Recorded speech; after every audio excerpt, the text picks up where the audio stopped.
रात के 2:11 थे जब राघव ने अपने ट्रक RJ14 8431 की स्टीयरिंग को मजबूती से पकड़ा।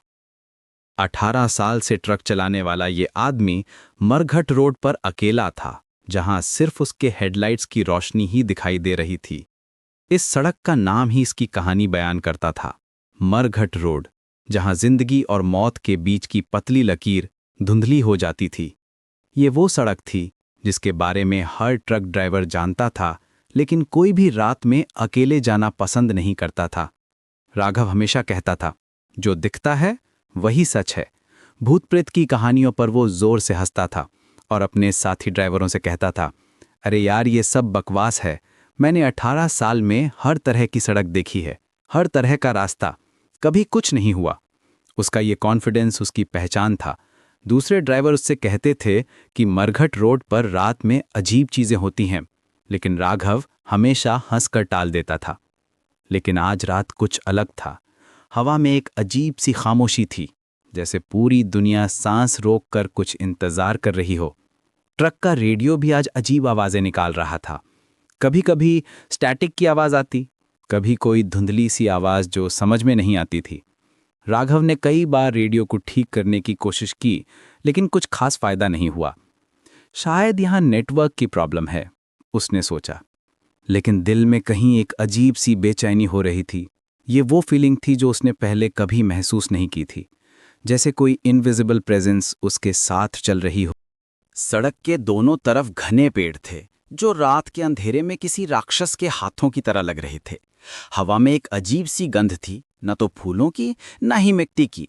कुछ और ही था जो राघव को परेशान कर रहा था। ये गंध स्वीट थी, लेकिन साथ में कुछ रॉटन भी था, जैसे कोई परफ्यूम डीगे के साथ मिक्स हो गया हो। उसने खिड़की बंद कर दी और एसी चला दिया, लेकिन फिर भी वो गंध कम नहीं हुई, बल्कि लगता था जैसे वो ट्रक के अंदर ही कहीं से आ रही हो। अचानक सड़क के किनारे एक सफेद परछाई दिखी। राघव ने ब्रेक लगाया और गौर से देखा। एक औरत सफेद साड़ी में खड़ी थी, लेकिन अजीब बात यह थी कि उसके पैर जमीन को छू नहीं रहे थे। वो हवा में तैर रही थी, बिल्कुल स्थिर। राघव का दिल तेजी से धड़कने लगा। उसने अपनी आंखें मली और फिर से देखा। शायद आंखों का धोखा है, उसने खुद को समझाने की कोशिश की। थकान की वजह से ऐसा लग रहा होगा। लेकिन जितना वो खुद को कन्विंस करने की कोशिश करता था, उतना ही ज्यादा उसका दिल डूबता जा रहा था। लेकिन जब उसने फिर से देखा, तो औरत अभी भी वहीं थी। उसके बाल खुले थे और हवा में लहरा रहे थे, जबकि आसपास कोई हवा नहीं चल रही थी। उसका चेहरा चांद की रोशनी में साफ दिख रहा था, बेहद खूबसूरत, लेकिन कुछ अजीब भी था, जैसे उस खूबसूरती के पीछे कोई गहरा दर्द छुपा हो। उसकी साड़ी बिल्कुल साफ और चमकदार थी, जैसे कोई वेडिंग ड्रेस हो, लेकिन उसके चेहरे पर कोई खुशी नहीं थी, सिर्फ एक अजीब सा एम्प्टीनेस था। बस ये रास्ता निकल जाए, राघव मन में बुदबुदाया। उसने एक्सीलरेटर दबाने की कोशिश की, लेकिन पैर जैसे जम गया था।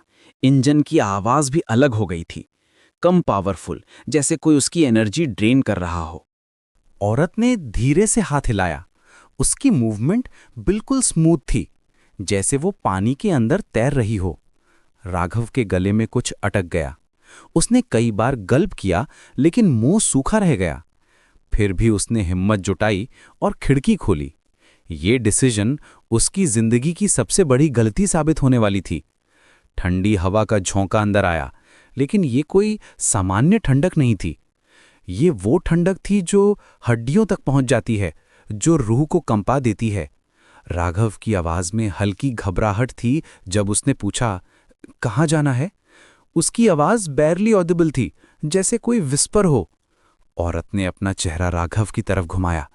उसकी आंखें बिल्कुल खाली थीं, ना कोई इमोशन, ना कोई जिंदगी, सिर्फ गहरा अंधेरा वॉइड, जैसे कोई बॉटमलेस वेल हो।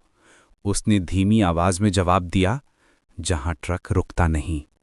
ये वर्ड्स इतने सिंपल थे, लेकिन उनमें कुछ ऐसा था जो राघव की रूह तक पहुंच गया।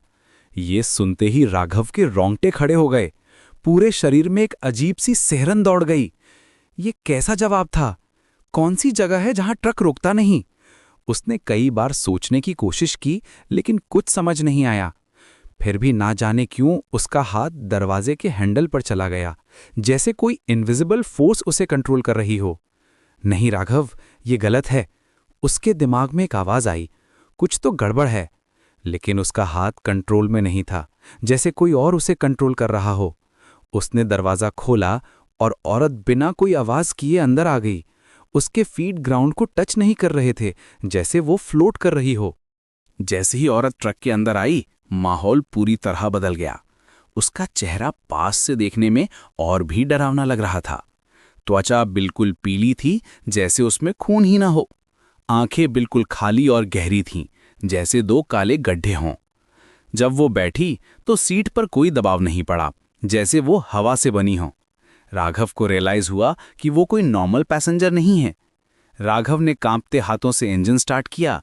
उसकी उंगलियां स्टीयरिंग व्हील पर फिसल रही थीं क्योंकि हथेलियों में पसीना आ गया था। ट्रक आगे बढ़ने लगा, लेकिन अब सब कुछ अलग था। रास्ता वही था, लेकिन लग रहा था जैसे वो किसी और दुनिया में जा रहे हों। ट्रीज और शैडोज अलग लग रहे थे, जैसे रियलिटी इटसेल्फ शिफ्ट हो गई हो।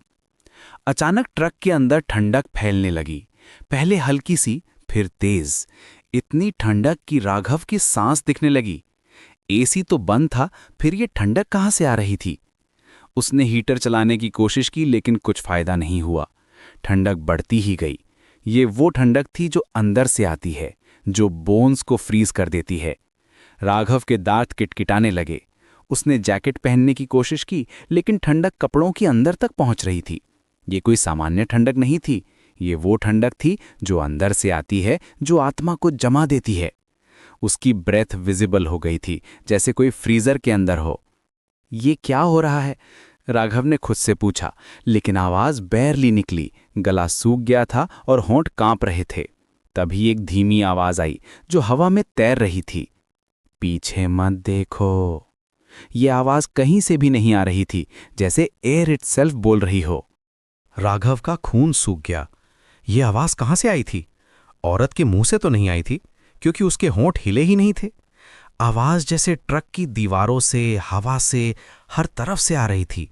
एक विस्पर जो डायरेक्टली उसके कानों में नहीं, बल्कि सीधे दिमाग में पहुंच रही थी।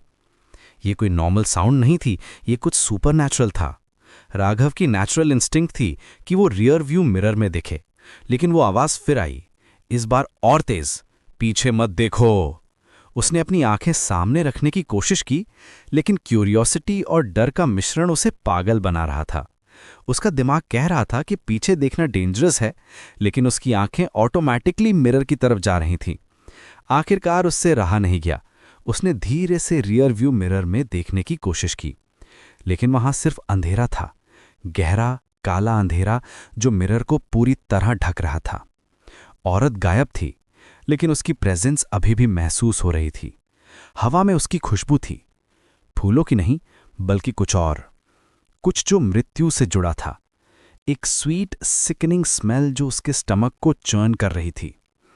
राघव ने तुरंत ट्रक रोका, ब्रेक इतनी जोर से लगाए कि ट्रक हिल गया। उसके हाथ स्टीयरिंग व्हील पर इतनी जोर से दबे थे कि नकल सफेद हो गए थे। वो बाहर निकला, लेकिन उसके पैर कांप रहे थे। ये सब क्या था? वो हांफते हुए बोला। उसकी आवाज में पैनिक साफ सुनाई दे रही थी। चारों तरफ देखा, कोई नहीं था, न कोई औरत, न कोई आवाज, सिर्फ सन्नाटा और ठंडी हवा। लेकिन हवा में अभी भी वो अजीब गंध थी। राघव ने अपने ट्रक के चारों तरफ चक्कर लगाया, हर कोने को चेक किया। कुछ नहीं था, लेकिन फिर भी लग रहा था जैसे कोई उसे देख रहा हो, जैसे इनविजिबल आईज उसके हर मूवमेंट को ट्रैक कर रही हैं। उसने फैसला किया कि वो यहां से जल्दी निकलेगा। वापस ट्रक में बैठा और फुल स्पीड में एक्सीलरेटर दबाया। ट्रक तेजी से आगे बढ़ने लगा, लेकिन राघव को लग रहा था जैसे वो अभी भी वहीं खड़ा है। रास्ता एंडलेस लग रहा था, जैसे कभी खत्म ही नहीं होगा। ट्रीज और लैंडमार्क्स रिपीट हो रहे थे, जैसे कोई लूप में फंस गया हो। कुछ किलोमीटर आगे, जब राघव को लगा कि वो सेफ डिस्टेंस पर आ गया है, एक ढाबा दिखा। रामू काका का ढाबा, एक पुराना छोटा सा ढाबा जो रात भर खुला रहता था ट्रक ड्राइवर्स के लिए। राघव ने तुरंत ट्रक रोका। उसे लगा जैसे किसी सेफ हेवन पहुंच गया हो। ढाबे की लाइट्स वार्म और वेलकमिंग लग रही थीं, जैसे कोई सैंक्चुरी हो। ढाबे के अंदर गर्म रोशनी थी और चाय की खुशबू आ रही थी। रामू काका, एक बुजुर्ग आदमी जो पिछले 30 साल से यहां ढाबा चलाता था, चाय बना रहा था। उसकी आंखों में एक अजीब सी समझदारी थी, जैसे उसने जिंदगी के कई राज देखे हों। उसका चेहरा वेदर्ड था, लेकिन काइंड था, जैसे कोई ग्रैंडफादर हो जो सब कुछ समझता हो। राघव अंदर आया तो उसके चेहरे को देखकर रामू काका समझ गया कि कुछ गड़बड़ है। राघव की आंखें फैली हुई थीं, चेहरा पीला था और हाथ अभी भी कांप रहे थे। उसने कांपती आवाज में पूछा, काका यहाँ कोई अजीब बात होती है क्या? उसकी आवाज में डेस्परेशन साफ सुनाई दे रही थी। रामू काका ने राघव को गौर से देखा। उसकी आंखों में एक जानकार लुक था। उसने धीरे से सर हिलाया और बोला, आज फिर दिख गई। उसकी आवाज में कोई सरप्राइज नहीं था, जैसे ये कोई नई बात नहीं है, जैसे वो पहले भी ऐसे केसेस देख चुका हो। राघव का चेहरा और भी पीला पड़ गया। कौन दिख गई? उसने पूछा, हालांकि दिल में वो जानता था कि आंसर क्या होगा। उसकी वॉइस बेयरली अ विस्पर थी। रामू काका ने गहरी सांस ली और चाय का कप राघव के सामने रखा। सफेद साड़ी वाली, 5 साल पहले यहीं मरी थी। हिट एंड रन केस था। उसकी आवाज में गहरा दुख था। कोई ट्रक ड्राइवर ने उसे मारा था और भाग गया था। उसका नाम प्रिया था, बस 22 साल की थी। उसने पॉज किया, जैसे मेमोरीज पेनफुल हों। राघव का दिल जोर से धड़कने लगा। रामू काका आगे बताने लगा, वो रात को अपने घर जा रही थी। उसकी शादी होने वाली थी अगले महीने। सब तैयारी हो गई थी, लेकिन उस रात उसकी आवाज भर गई। उस रात एक ट्रक ने उसे टक्कर मार दी। ड्राइवर भाग गया। पुलिस केस हुआ, लेकिन कोई पकड़ा नहीं गया। उसकी आंखों में टीयर्स आ गए। तब से वो यहां भटकती है, रामू काका ने आगे कहा। हर रात सेम टाइम पर, 2:11 पर। वो अपना न्याय चाहती है। अब जो भी रुकेगा वो उसके साथ जाएगा। ये उसका श्राप है। उसकी आवाज में फाइनलिटी थी, जैसे ये कोई अनचेंजेबल ट्रुथ हो। राघव के हाथ से चाय का कप गिर गया। पौंख की आवाज के साथ कप टूट गया। चाय फर्श पर बिखर गई, लेकिन राघव को कुछ दिखाई नहीं दे रहा था। उसके सामने सिर्फ 5 साल पुराना वो सीन घूम रहा था। वो मेमोरीज जो उसने बरीड कर दी थीं, अब वापस आ रही थीं। वो रात, वो भयानक रात। राघव शराब पीकर ट्रक चला रहा था। उसका दिमाग ठीक से काम नहीं कर रहा था। अचानक सामने से एक औरत आई थी, सफेद साड़ी में। राघव ने ब्रेक लगाने की कोशिश की थी, लेकिन रिएक्शन टाइम स्लो था। ट्रक ने उसे टक्कर मार दी थी। वो मेमोरी अब क्रिस्टल क्लियर थी। उस समय राघव को लगा था कि वो मर गई होगी, लेकिन उसे चेक करने की हिम्मत नहीं हुई थी। डर के मारे वो वहां से भाग गया था। उसने सोचा था कि कोई देखा नहीं है, कोई पता नहीं चलेगा, लेकिन गिल्ट उसे हमेशा सताता रहा था। हर रात उसे वो सीन याद आता था। राघव तुरंत बाहर निकला। उसके पैर लड़खड़ा रहे थे। वो अपने ट्रक की तरफ भागा, लेकिन जो उसने देखा वो उसकी जिंदगी का सबसे डरावना मंजर था। ट्रक की ड्राइवर सीट पर कोई बैठा था, राघव खुद। लेकिन उस राघव के चेहरे पर खून लगा था और उसकी आंखें लाल थीं। वो घोंसली राघव बिल्कुल उसी की तरह दिख रहा था, लेकिन उसके चेहरे पर एक ईविल स्माइल था। उसके कपड़े फटे हुए थे और खून से सने थे। उसकी आंखों में कोई ह्यूमैनिटी नहीं थी, सिर्फ रिवेंज की प्यास। ये वो राघव था जो 5 साल पहले उस रात बना था, एक किलर। अब मेरी बारी नहीं है, असली राघव चिल्लाया। उसकी आवाज में पैनिक था। मैंने गलती की थी, मुझे माफ कर दो। उसकी वॉइस क्रैक हो रही थी, लेकिन ट्रक अपने आप चलने लगा। इंजन की आवाज अलग थी, डीपर, मोर मेनेसिंग। राघव दौड़कर ट्रक के पास गया और दरवाजा खोलने की कोशिश की, लेकिन वो जैसे स्टील से वेल्ड हो गया था। अंदर बैठा खूनी राघव मुस्कुरा रहा था। उसकी स्माइल में कोई वार्मथ नहीं थी, सिर्फ कोल्ड रिवेंज। तभी राघव को सब कुछ याद आया, हर डिटेल, हर मोमेंट। 5 साल पहले इसी सड़क पर वो शराब पीकर ट्रक चला रहा था। दिन भर की मेहनत के बाद उसने कुछ ज्यादा ही पी ली थी। सड़क उसे घूमती हुई लग रही थी। उसकी विजन ब्लर्ड थी। अचानक एक औरत सामने आ गई थी, सफेद साड़ी में, बिल्कुल आज जैसी। उसने ब्रेक लगाने की कोशिश की थी, लेकिन देर हो चुकी थी। ट्रक ने उसे टक्कर मार दी थी। वो हवा में उड़ी और सड़क के किनारे गिर गई थी। उसकी स्क्रीम अभी भी राघव के कानों में गूंज रही थी। राघव उस समय ट्रक से उतरा था। औरत सड़क पर पड़ी थी। उसकी सफेद साड़ी खून से लाल हो गई थी। उसकी आंखें खुली थीं, लेकिन उसमें कोई जान नहीं थी। राघव को पता था कि वो मर गई है। उसके हाथ में वेडिंग इनविटेशन कार्ड था, जो अब ब्लड से स्टेन्ड था। डर के मारे राघव वापस ट्रक में बैठ गया था और वहां से भाग गया था। उसने सोचा था कि रात का टाइम है, कोई नहीं देखा होगा, लेकिन गिल्ट उसे हमेशा सताता रहता था। कई रातों को वो सो नहीं पाता था। उस औरत का चेहरा उसके सपनों में आता रहता था। नहीं नहीं नहीं, राघव चिल्लाया। मैंने गलती की थी, मुझे माफ कर दो, मैं सॉरी हूं। लेकिन ट्रक रुकने का नाम नहीं ले रहा था। वो तेजी से आगे बढ़ रहा था, उसी रास्ते पर जहां 5 साल पहले वो एक्सीडेंट हुआ था। राघव को पता था कि आगे एक गहरी खाई है, वो खाई जहां कई ट्रक्स गिर चुके थे। अब वो समझ गया था कि जहां ट्रक रुकता नहीं का मतलब क्या था। वो खाई जहां गिरने के बाद कोई वापस नहीं आता, वो प्लेस जहां सब कुछ परमानेंटली स्टॉप हो जाता है। ट्रक की खिड़की पर अचानक कुछ लिखा दिखा, खून से लिखा था, अब उतर जाओ। राघव ने देखा कि सफेद साड़ी वाली औरत ट्रक के बगल में तैर रही है।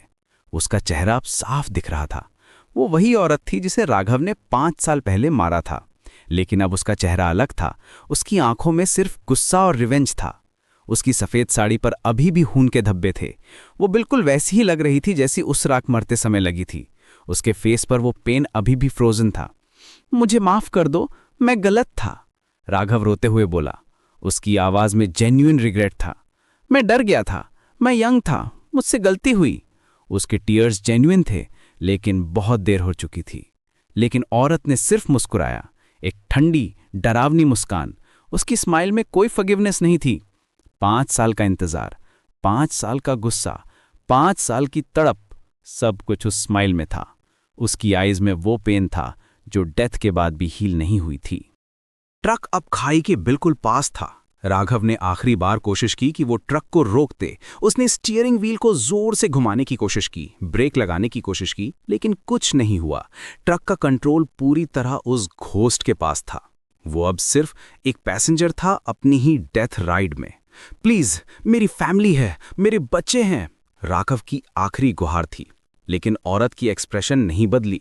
उसे याद था कि उसकी भी शादी होने वाली थी, उसका भी एक फ्यूचर था जो उस रात छिन गया था। उसके भी सपने थे जो इनकम्प्लीट रह गए थे। ट्रक खाई में गिरने लगा। राघव की चीख आसमान तक पहुंची, आ, लेकिन कोई सुनने वाला नहीं था, सिर्फ रात का अंधेरा और ठंडी हवा।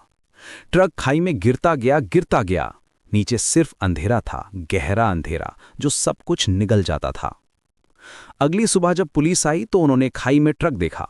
RJ14 8311 बिल्कुल क्रश्ड हो गया था, लेकिन राघव का कोई निशान नहीं था, ना कोई बॉडी, ना कोई ब्लड, जैसे वो हवा में गायब हो गया हो। यह मिस्ट्री पुलिस के लिए अनसॉल्वेबल थी। ट्रक की खिड़की पर खून से लिखा था, अब बराबरी हो गई। पुलिस वालों को समझ नहीं आया कि ये क्या मतलब है। उन्होंने सोचा शायद वो ट्रक एक्सीडेंट का टाइम में लिखा होगा, लेकिन कैसे, और राघव गया कहां? ये क्वेश्चंस का कोई आंसर नहीं था। रामू काका ने पुलिस को बताया कि राघव रात को उसके ढाबे पर आया था। वो बहुत डरा हुआ था, बार बार कह रहा था कि उसने कुछ देखा है, शायद उसने उसे देख लिया था। पुलिस ने केस एक एक्सीडेंट की तरह बंद कर दिया, लेकिन लोकल लोग जानते थे कि ये कुछ और था। लेकिन रामू काका जानता था कि ये कोई एक्सीडेंट नहीं था, ये बदला था। 5 साल बाद उस औरत को अपना न्याय मिल गया था। वो अब शांति से जा सकती थी, उसका काम पूरा हो गया था। उसकी रेस्टलेस सोल को फाइनली पीस मिल गई थी। कुछ दिनों बाद रामू काका ने नोटिस किया कि उस सड़क पर अब वो औरत नहीं दिखती थी। रात के 2:11 पर भी नहीं, जैसे उसकी आत्मा को फाइनली पीस मिल गई हो। उसका मिशन कंप्लीट हो गया था। आज भी मरघट रोड पर एक बोर्ड लगा है, उस पर लिखा है, मत रोको, मत देखो, मत सुनो। लेकिन कुछ ट्रक ड्राइवर इसे मजाक समझते हैं। वो नहीं जानते कि रात के अंधेरे में क्या छुपा है।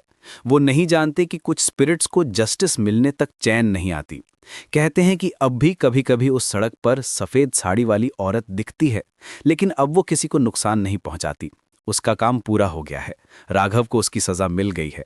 अब वो सिर्फ एक रिमाइंडर है कि जस्टिस डिलेड हो सकती है, लेकिन जस्टिस डिनाइड नहीं होती।